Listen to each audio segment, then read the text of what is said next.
warahmatullahi wabarakatuh.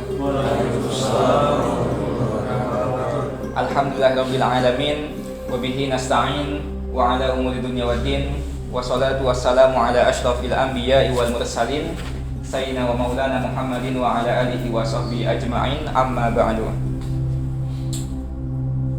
Yang pertama-tama, marilah kita panjatkan puja dan puji syukur kita kehadirat Allah Subhanahu wa taala, minimal dengan mengucapkan alhamdulillahirabbil alamin atas segala nikmat yang telah diberikan, baik itu nikmat Islam, kemudian nikmat iman dalam hati kita, begitupun nikmat ihsan yang ditanamkan di dalam hati kita, dan tidak lupa nikmat hidayah, sehingga malam ini kita digerakkan oleh Allah Subhanahu wa taala untuk berjalan menuju Musholah An-Nur untuk melaksanakan sholat sunnah tarawih.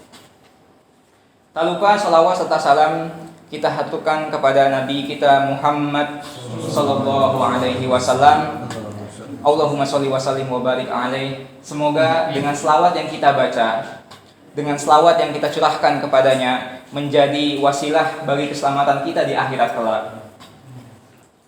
Jamaah sekalian, Nabi pernah bersabda, "Ni'matani maghbunun fihima kasirun minan nas. As-sihhatu wal faragh." Artinya adalah ada dua kenikmatan yang mana manusia itu banyak tertipu, banyak melupakan kedua nikmat ini. Apa saja kedua nikmat ini? Yang pertama itu adalah nikmat kesehatan. Dikala sedang sehat, kadang kita lalai, kita jarang mengingat Allah Subhanahu wa taala, kita jarang bersyukur. Akan tetapi ketika kita ditimpa sakit, barulah di situ kita sadar bahwasannya kesehatan itu adalah hal yang mahal, adalah anugerah yang luar biasa dari Allah Subhanahu wa taala. Kemudian yang kedua itu adalah waktu yang luang. Waktu yang luang itu adalah rezeki yang sangat besar yang dilimpahkan kepada kita. Dengan waktu yang luang kita bisa berzikir kepada Allah, bisa membaca Al-Quran, bisa mentadaburi ayat-ayatnya. Ketika waktu kita tersedot untuk kehidupan duniawi saja, kita tidak sempat untuk mengingat Allah Subhanahu wa taala. Khawatirnya di ujung ajal kehidupan kita, disitulah kita baru sadar bahwasannya Allah Subhanahu wa taala sangat baik kepada kita. Oleh karena itu, Ramadan ini menjadi momen yang sangat tepat bagi kita untuk meningkatkan kualitas ibadah kita, untuk mencapai tujuan dari puasa itu, yaitu adalah ketakwaan. Jamaah sekalian, Imam Syekh Nawawi Al-Bantani dalam kitabnya Kasyifatus Saja mengutip konsep tingkatan puasa yang dikemukakan oleh Imam Al-Ghazali. Menurut beliau, puasa itu ada 3 tingkatan. Yang pertama itu adalah puasanya orang awam. Bagaimana itu puasanya orang awam? Puasa orang awam itu adalah cukup dengan menahan lapar dan haus, dan juga menjauhi dari segala hal-hal yang membatalkannya, seperti hubungan suami istri. Itu adalah minimal seseorang melaksanakan puasa. Itu adalah ketika seseorang memenuhi syarat-syaratnya. Cukup dengan seperti itu maka seorang mukmin sah melaksanakan puasa. Begitulah yang disabdakan oleh Nabi Shallallahu alaihi wasallam, "Rubba shaimin laisa lahu min siyamihi illal ju' wal atos." Banyak orang yang berpuasa akan tetapi tidak mendapatkan apa-apa kecuali lapar dan haus saja. Nah, artinya puasanya sah, tapi tidak ada pahala yang lebih dari sana.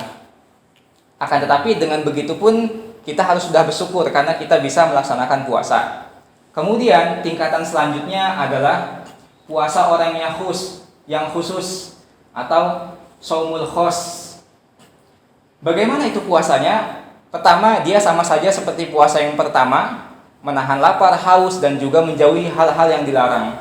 Akan tetapi dia juga menjaga anggota-anggota tubuh yang lainnya dari hal-hal yang dibenci oleh agama, atau dalam istilah keagamaan disebut dengan makruh. Ya.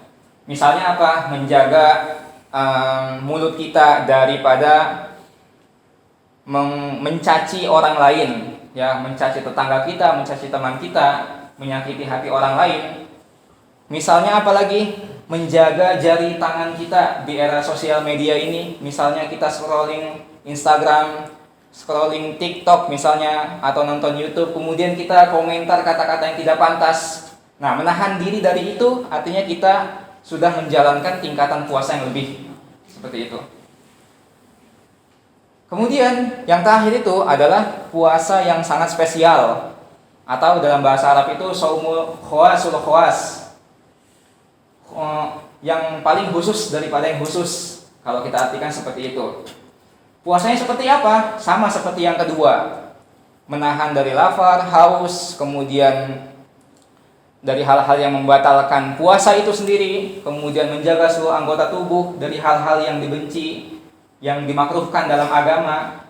Namun dia juga menjaga kesadaran dalam hatinya bahwasannya Allah Subhanahu wa taala selalu mengawasinya setiap waktu.